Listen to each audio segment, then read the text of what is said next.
Assalamualaikum warahmatullahi wabarakatuh. Selamat datang kembali di channel Pen Invasion, channel yang menyuguhkan video cerita bergambar seputar misteri. Simak terus video dari kami.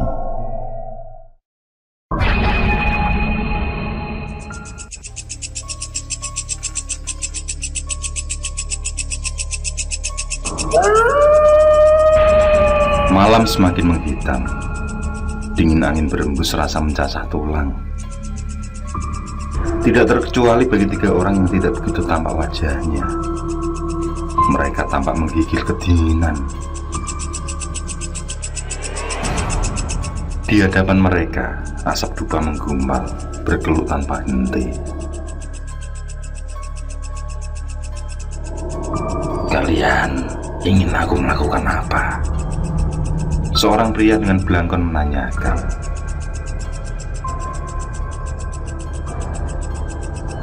Untuk sementara, bunuh dulu yang perempuan secara pelan. Nanti pada saatnya bunuh keduanya dengan cara mengerikan. Suara seorang wanita tampak memerintah.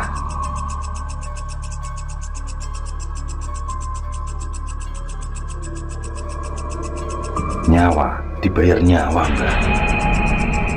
Seorang pria ikut menimpali. Sangat mudah. Itu pekerjaan yang sangat mudah. Akan kusiksa dulu yang perempuan. Nanti pada saatnya akan kubuat mereka seperti bangkai anjing di jalan. Kalian bantu saja hasilnya. Pria dengan belangkon di kepalanya itu menyeringai. Tawa pria berbelangkon itu semakin lebar ketika 2 bendel 100 lembar uang 50 ribuan berpindah dari tas wanita ke tangannya.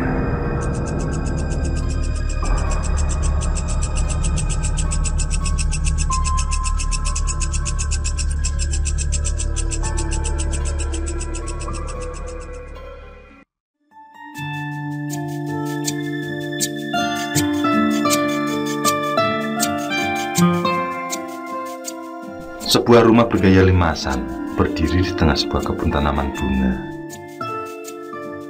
Rumah dengan sebagian besar dindingnya terbuat dari kayu jati itu tampak anggun dikelilingi tanaman bunga berwarna-warni.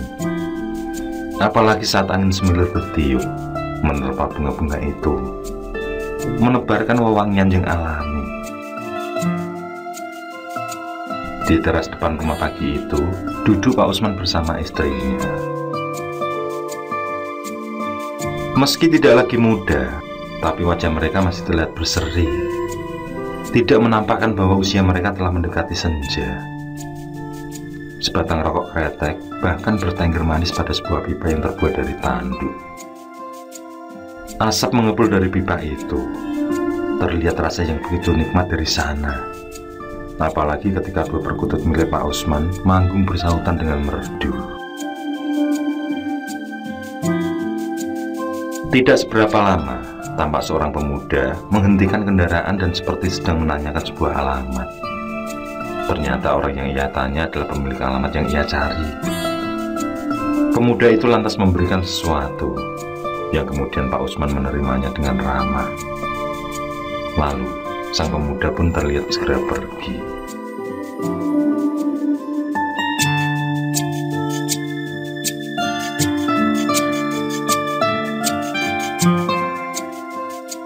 Tidak berapa lama, sebuah sepeda motor dengan 2 orang muda-mudi memasuki halaman.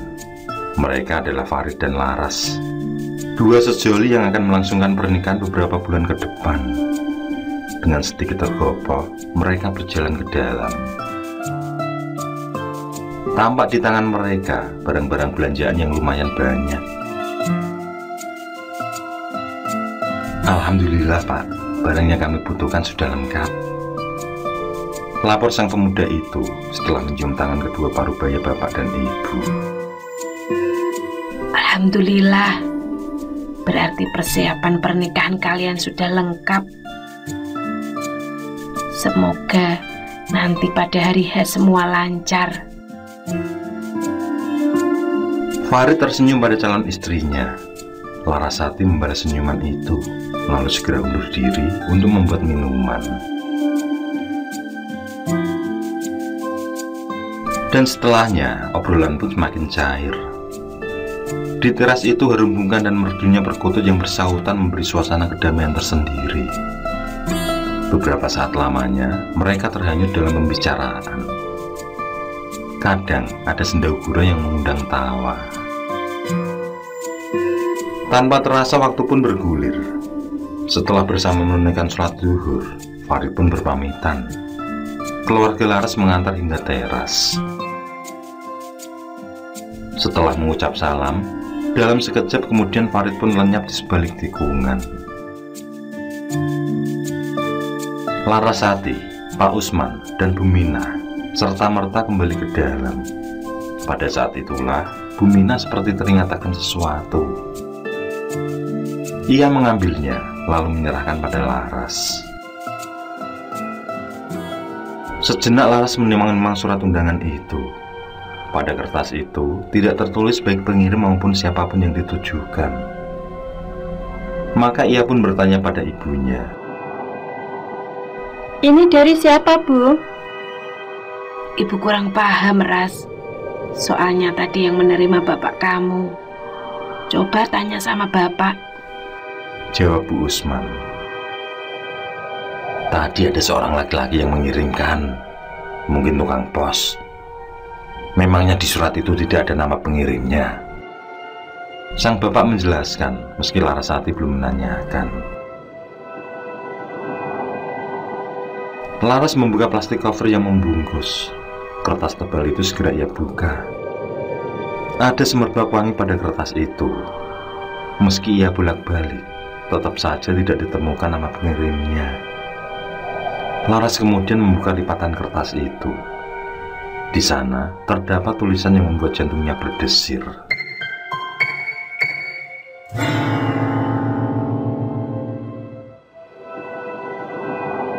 Laras segera menerka-nerka siapa yang telah mengancamnya seperti itu. Laras duduk di kursi, gemetaran. Ingatannya sejenak merangi kejadian per kejadian yang mungkin membuat seseorang telah sakit hati.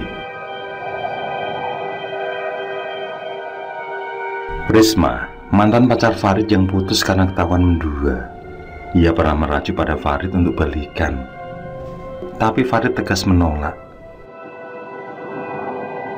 Santi, yang juga teman Laras, yang terus terang pernah mengatakan siapapun yang menghalanginya untuk mendapatkan Farid, ia harus merasakan akibatnya. Atau mungkinkah Freddy? Ia mengatakan cintanya, namun Laras tidak bisa menerima. Ia agak emosi waktu itu karena Freddy berkata-kata dengan kasar. Jantung Laras berdegup keras. Beberapa bulan yang lalu, ia pernah menampar Tommy, teman sekantor beda divisi. Tommy memang beberapa kali menanyakan cinta padanya, namun Laras dengan halus menolaknya. Tommy sering berbuat tidak sopan pada perempuan. Tamparan Laras pada pipi Tommy tentu juga bukan tanpa alasan. Saat itu ketika Laras berjalan, tiba-tiba Tommy memegang pantat Laras. Tamparan pada pipi Tommy menjadi bukti kalau perbuatan tangan lelaki itu memang layak untuk dihadiahi. Namun tentu saja tanpa bukti yang kuat, tidaklah mudah bagi Laras menjatuhkan sebuah tuduhan. Salah-salah justru ia sendiri yang akan menanggung akibatnya. Laras berusaha menepikan pikiran buruk itu. 4 bulan ke depan, ia akan melangsungkan pernikahan. Ia harus fokus.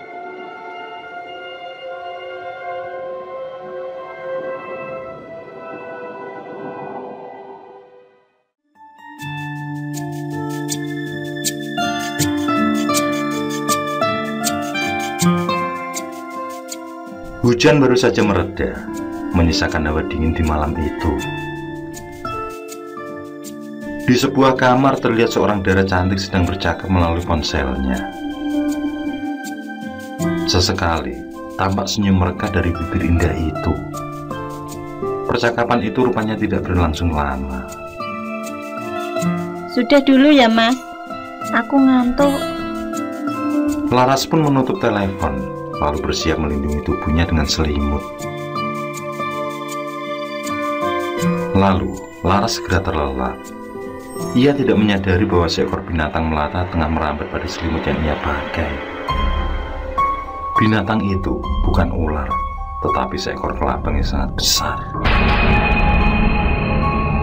Panjangnya hampir sepanjang penggaris, melata dengan kaki-kaki yang runcing. Kelabang itu hinggap di pipi Laras, yang tentu saja membuatnya langsung terbangun dari tidur. Refleks, ia raih dan lempar sesuatu yang merambat pada pipinya itu. Betapa terkejutnya Laras ketika mengetahui sesuatu itu adalah seekor kelabang yang sangat besar. Ia menjerit. Namun jeritan itu hanya tercekat di tenggorokan. Dengan memberanikan diri, Laras mengambil sapu lidi yang berada di kamar, lalu memukul kelabang itu tanpa ampun. Melihat kelabang itu menggelepar tanpa nyawa, Laras pun sedikit lega. Namun tiba-tiba dari bawah ranjang tidurnya melatalah ratusan kelabang-kelabang lain yang berukuran sama besar, menyebar ke berbagai arah. Tidak kuasa melihat makhluk itu, Laras pun hilang kesadaran.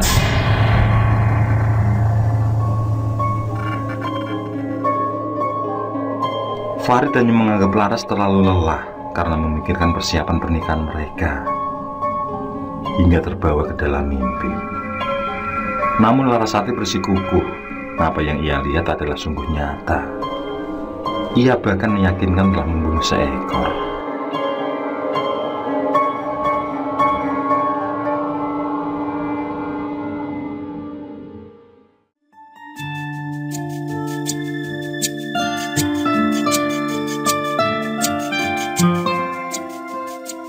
Hari itu berlalu seperti biasanya.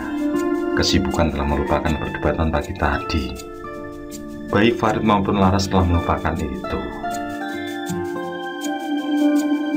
Hingga sore saat Laras akan pulang, ada sesuatu yang membuatnya terheran. Saat ia akan melangkah menuju sepeda motornya, ia merasakan telapak kakinya berdenyut. Kemudian terasa ada duri-duri yang menancap. Ia memeriksa apakah ada sesuatu di sepatunya. Laras berjalan terpincang menuju parkiran. Rasa sakit di telapak kakinya terasa semakin menusuk. Seorang satpam di kantornya melihat hal itu, lalu menanyakan apa yang terjadi. Laras menceritakan kalau telapak kakinya seperti terkena duri. Satpam itu memandangi wajah Laras dengan rasa cemas. Kemudian menawarkan bantuan sekaligus meminta izin melihat telapak kakinya. Laras pun duduk di teras pos penjagaan, lalu memperlihatkan telapak kakinya. Pak Satpam mengamati, sedikit tercengang. Lalu beberapa saat kemudian pergi mengambil sebotol air mineral. Mbak, maaf mbak.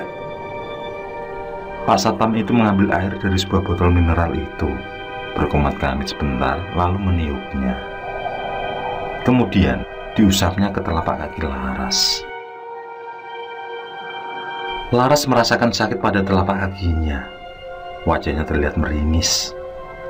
Namun tidak seberapa lama kemudian, wajahnya kembali normal. Ia melihat ke telapak kakinya. Tidak ada apa-apa pada telapak kakinya. Ia pun tersenyum lega, mengucapkan terima kasih pada Pak Satpam sembari mengulurkan selembar uang berwarna merah. Pak, terima kasih sudah menolong saya. Ini sekedar untuk membeli rokok, Pak. Sebenarnya kaki saya kenapa, Pak? Simpan saja, Mbak. Saya ikhlas kok. Mbak, ini...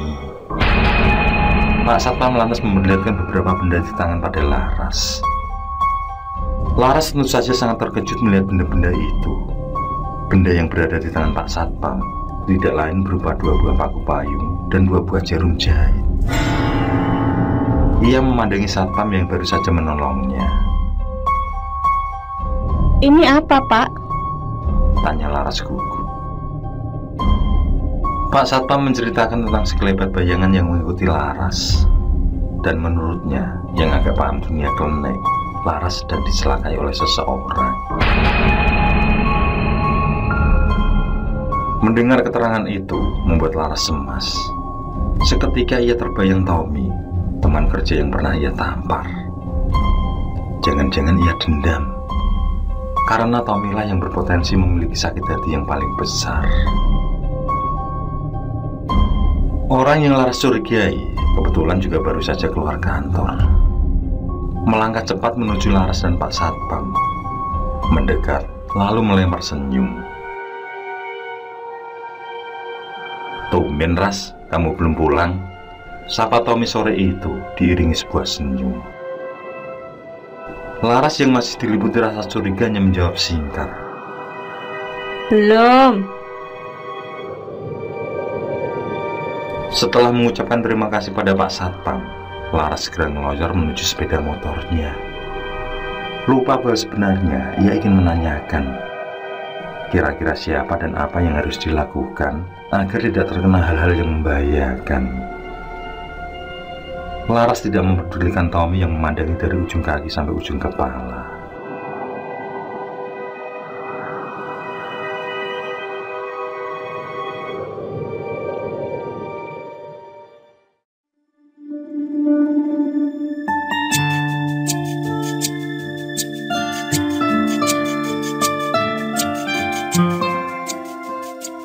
Mas, aku melihat sendiri, Mas.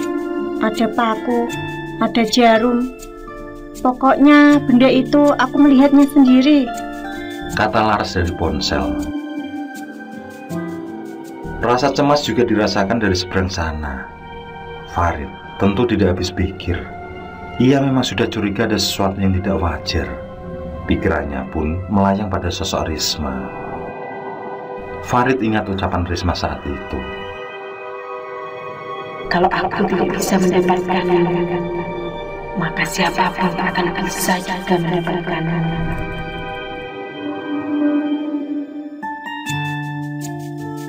Farid menghela nafas. Ia harus segera mengatakan pada bapaknya, sebab bapaknya mempunyai sahabat seorang yang paham hal mistis. Percakapan melalui telepon antara Farid dan Laras pun selesai. Mereka saling mengingatkan untuk selalu berdoa. 5 waktu tidak boleh lewat, apalagi terlewat. Terlambat pun jangan.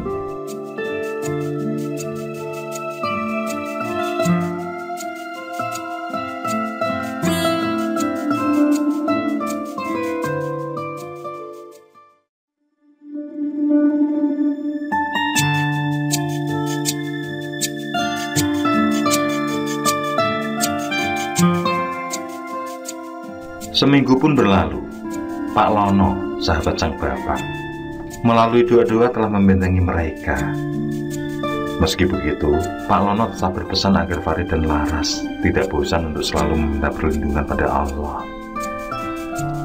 Yang Pak Lono lakukan hanyalah sebatas ikhtiar, karena sekuat-kuatnya pelindung tidak lain hanya Allah semata.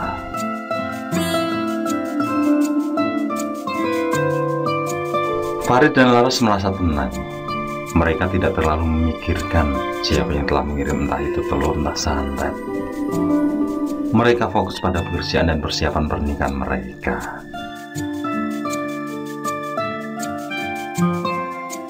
Pagi itu, Laras sudah berkutat dengan pekerjaannya ketika rekan-rekan kerjanya membicarakan Pak Bani.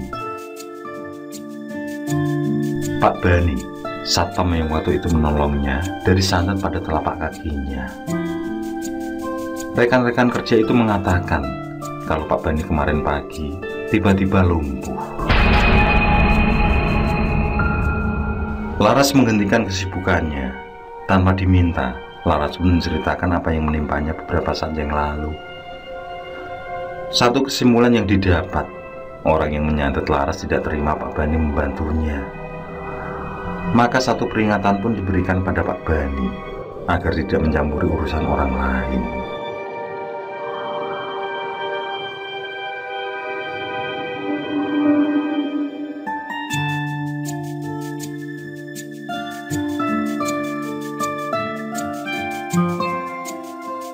Waktu pun segera berlalu. Laras mengemasi pekerjaannya. Setelah saling berpamitan dengan rekannya, ia pun segera memacu sepeda motornya menuju rumah Pak Bani. Sesampainya, Laras disambut dengan ramah oleh Pak Bani dan keluarga. Tiba-tiba seperti dipukul pakai benda keras, Mbak. Terang Pak Bani. Hasil ronsen bagaimana, Pak? Pak Bani menjelaskan kalau menurut medis semua normal. Dan ia yakin kalau penyebab sakitnya bukan karena medis. Aduh, Pak. Saya jadi melibatkan Pak Bani. Bagaimana ini, Pak? Saya takut Pak Bani kenapa-napa. Laras bertutur dengan cemas. Jangan cemaskan saya, Mbak.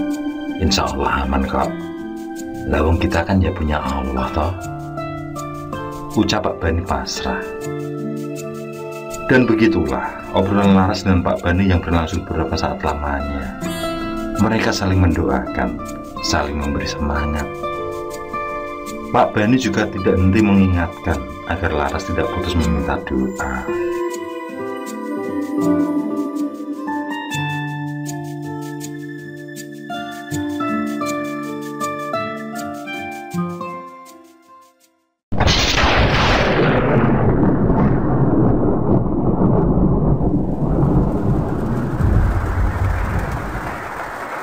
Malam berjalan pelan, hujan rintik turun di malam itu. Laras terlihat tengah berlindung di balik selimut. Hawa dingin memang terasa menusuk hingga ke tulang. Dalam keremangan cahaya itu, sebuah benda terlihat merayap di langit-langit kamar. Dari gerakannya yang lambat, benda itu terlihat seperti laba-laba yang sangat besar. Namun benda itu bukanlah laba-laba. Benda yang merayap pelan itu tidak lain adalah sepenggal telapak tangan manusia. Mula-mula terlihat merambat di langit-langit kamar. Kini tangan itu telah bertengger di selimut yang menutupi tubuh Laras. Merayap dengan sangat pelan. Namun jelas, penggalan tangan itu menuju ke arah leher Laras. Dan benar, ketika telah dekat, sepenggal tangan itu dengan cepat meluncur ke leher Laras. Sepenggal tangan itu mencekik Laras dengan sangat kuat. Laras meronta, kedua tangannya berusaha melepaskan cekikan yang menyumbat jalan nafasnya itu. Jangankan berteriak, sekedar menghirup nafas saja seperti pekerjaan yang sangat sulit baginya. Keringat dingin mulai membasahi tubuh Laras. Dalam posisi seperti itu, Laras bisa saja mati dengan mudah. Dengan perjuangan keras, Laras berhasil melepaskan cekikan itu. Terkejut dengan apa yang ia pegang, seketika ia lempar begitu saja penggalan tangan itu. Dan terbangunlah ia. Laras mencoba mengatur nafas. Ia tarik nafas dalam-dalam. Sesaat berikutnya ia bergumam lega. Rupanya hanya mimpi.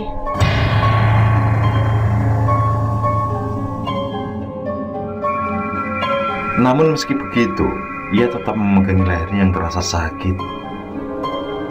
Setelah berhasil menenangkan diri, sedianya ia akan melanjutkan tidur. Pada saat itulah, matanya melihat sesuatu tengah merayap di dinding kamar. Keringat dingin kembali mengucur deras ketika sekelebat benda itu menembus dinding dan menghilang.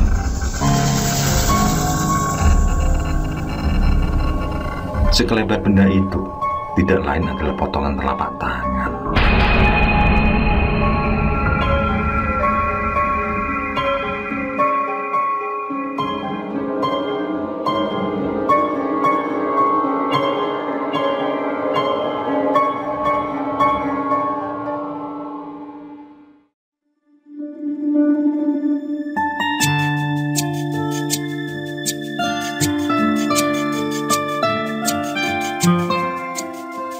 Waktu pun terus bergulir tanpa terasa. Hari pernikahan semakin dekat. Hari-hari itu Laras selalu dengan cemas dan gelisah. Bagaimana tidak, gangguan-gangguan sepertinya tidak henti menyambanginya. Kemarahannya seketika timbul ketika ingatannya kembali pada perbuatan Tommy yang tidak sopan padanya. Ingin sekali ia menendang rekan kantornya itu, supaya tahu rasa. Ia benar-benar akan melakukan itu kalau ia berhasil membuktikan bahwa memang Tommy lah yang telah berbuat jahat beberapa waktu itu.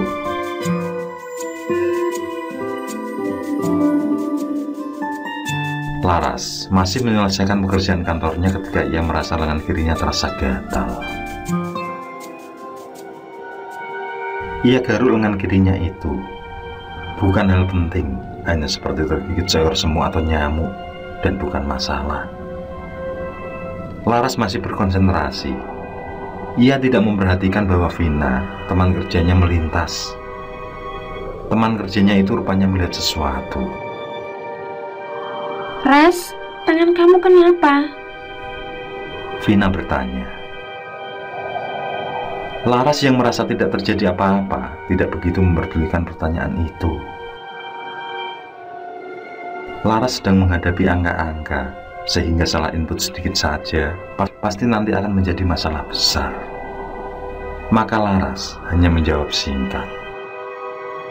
Gak kenapa-napa, Vin. Vina tidak berani menanyakan lebih lanjut. Ia tahu Laras sedang berkonsentrasi penuh. Ia hanya memperhatikan Laras yang beberapa kali menggaruk lengannya dengan keras. Vina pun berlalu. Saat itulah terdengar teriakan keras dari mulut Laras. Tentu saja rekan-rekan sekantornya segera berhamburan.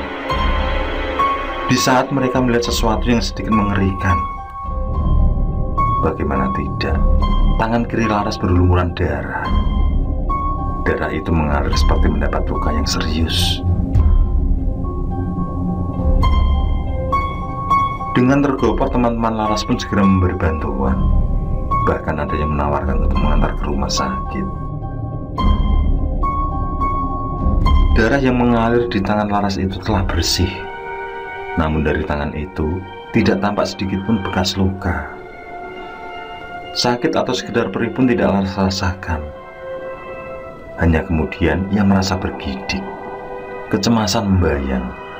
Lalu lirih dia berkata, Ada yang menginginkan kematianku.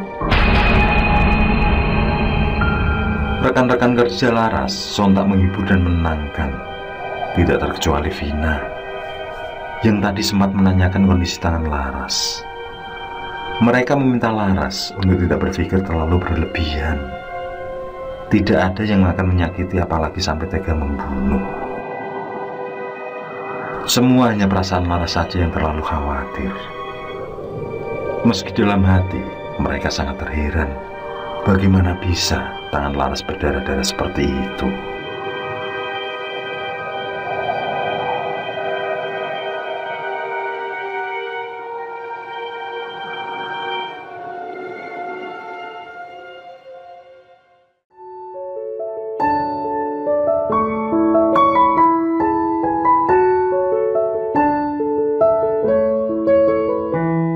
Hari penantian itu pun tiba. Adalah diucapkan ijab kabul yang menjadi pintu gerbang untuk memasuki kehidupan bersama yang halal. Hingga saat kedua saksi mengatakan kata sah. Semua yang mengikuti prosesi itu pun tampak lega. Senyum bahagia tersungging dari semua sanak keluarga maupun para sahabat yang hadir. Tidak terkecuali kedua mempelai yang kemudian dengan khidmat mendengarkan sedikit petuah dari bapak penghulu. Panggung pengantin dengan dekorasi indah menawan itu telah berdiri megah. Berbagai bunga warna-warni menjadi penghias panggung. Sementara itu, lantunan gending Jawa mengaung tanpa henti, membawa suasana yang sangat sakral. Kedua mempelai yang telah berganti pakaian adat Jawa itu pun telah melakoni prosesi adat dari siraman, midodareni, panggih hingga terakhir jejer pengantin. Para tamu yang menyaksikan tampak tidak bisa menutupi rasa kagum pada kedua mempelai. Tentu saja karena Farid dan Laras memang berparas tampan dan cantik. Jejer pengantin itu baru berjalan sekitar 15 menit. Ketika tiba-tiba dari hidung kedua mempelai mengeluarkan darah, seperti orang yang sedang mimisan. Seketika itu, Farid dan Laras akan menahan sakit yang luar biasa. Mereka memegangi hidung yang terus saja mengeluarkan darah. Sontak, para tamu undangan pun dibuat gempar. Farid dan Laras kemudian dipapah turun dari panggung. Terlihat jelas kini bukan saja hidung yang mengeluarkan darah, namun dari mulut dan telinga, keduanya sama-sama mengalirkan darah dengan deras. Kedua orang tua mempelai pun ikut histeris. Terlihat di sana ada Pak Lono yang juga kaget karena pagar gaibnya berhasil dihantam oleh orang yang berniat jahat.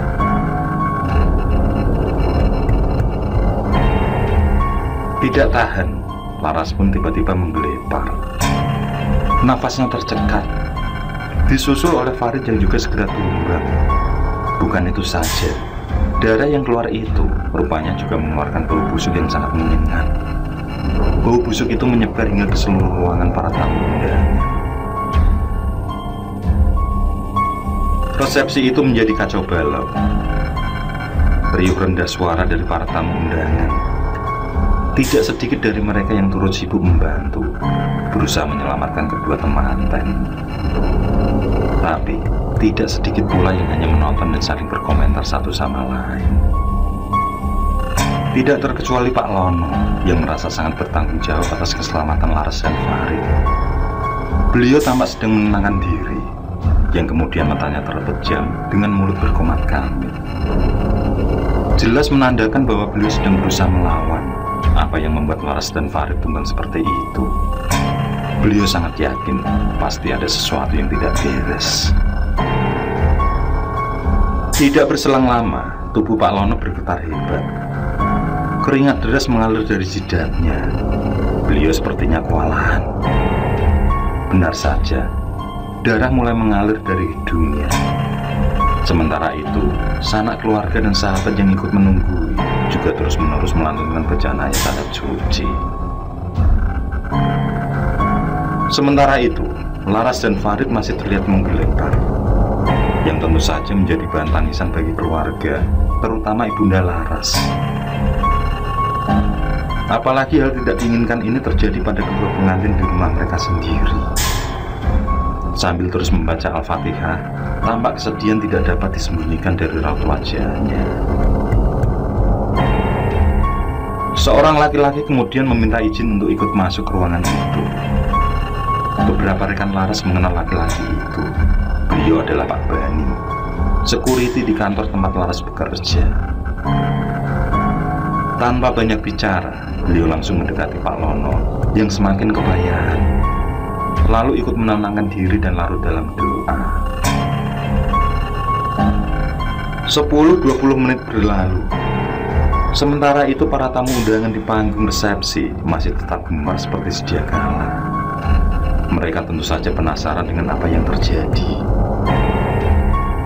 Pastilah di antara mereka mendadak menjadi ahli menerka. Ada yang berpendapat karena medis, namun sebagian besar tetap berpendapat bahwa kedua temanten itu telah terkena santet. Dalam keriuhan suasana itu, dari pojok panggung resepsi terlihat dua orang sarimbit parubaya tiba-tiba terjatuh dari kursi lalu menggelepar. Persis seperti apa yang dialami kedua temanten. Kedua orang parubaya itu juga mengeluarkan darah dari lubang-lubang tubuhnya.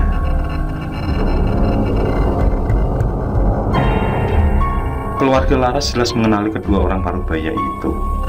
Mereka terkejut bagaimana kedua orang parubaya itu mengalami hal yang sama.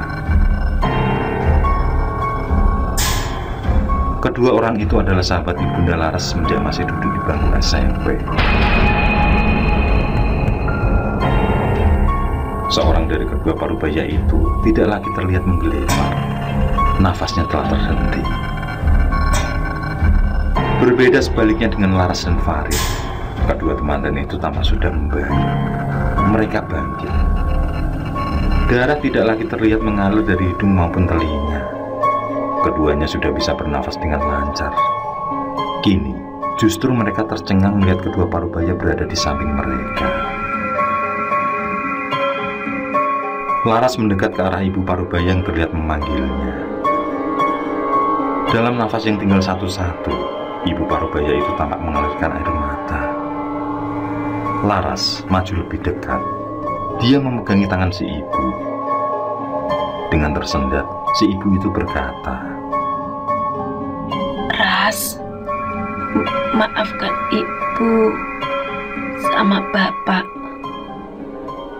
Kamilah yang selama ini mengirimmu santet. Maafkan ibu. Maafkan ibu. Ibu tidak bisa terima dengan kesedihan yang Beni alami. Ibu juga merasakan sakit hati yang Beni rasakan. Ia sangat mencintaimu, Ras. Kerongkongan Laras semakin tercekik mendengar penuturan itu. Sementara si ibu terus mengeluarkan air mata. Nafasnya masih tercekat. Ayah dan ibu Laras terlihat menahan kesedihan yang mendalam. Ternyata Pak Rusli dan istrinya lah yang membuat Laras dan Farid nyaris kehilangan nyawa. Padahal mereka adalah sahabat dari ibu Laras. Sungguh suatu hal yang sangat tidak bisa diterima dengan nurani seperti apapun. Satu kalimat permintaan maaf terlontar dari mulut Bu Rusli. Lalu setelah itu, tubuhnya diam tanpa sedikit pun ada gerakan. Nyawanya keluar dari badan, meninggalkan jasad dengan mata yang melotot dan mulut ternganga. Pak Lono dan Pak Bani berhasil mengembalikan santet itu, bukan hanya kepada sang dukun, namun juga kepada sang penyuruh. Dan sang penyuruh itu memang menjadi tamu undangan pada resepsi itu. Kini, sang penyuruh itu mendapat karmanya.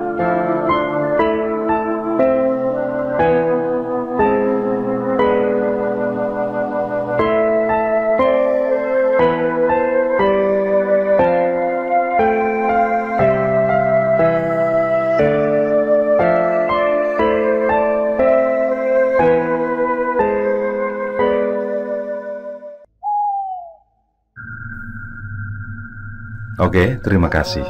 Semoga kawan-kawan terhibur, dan untuk ke depan, semoga channel ini bisa lebih baik lagi. Akhirul kalam, wassalamualaikum warahmatullahi wabarakatuh. Sesandingan hormat kali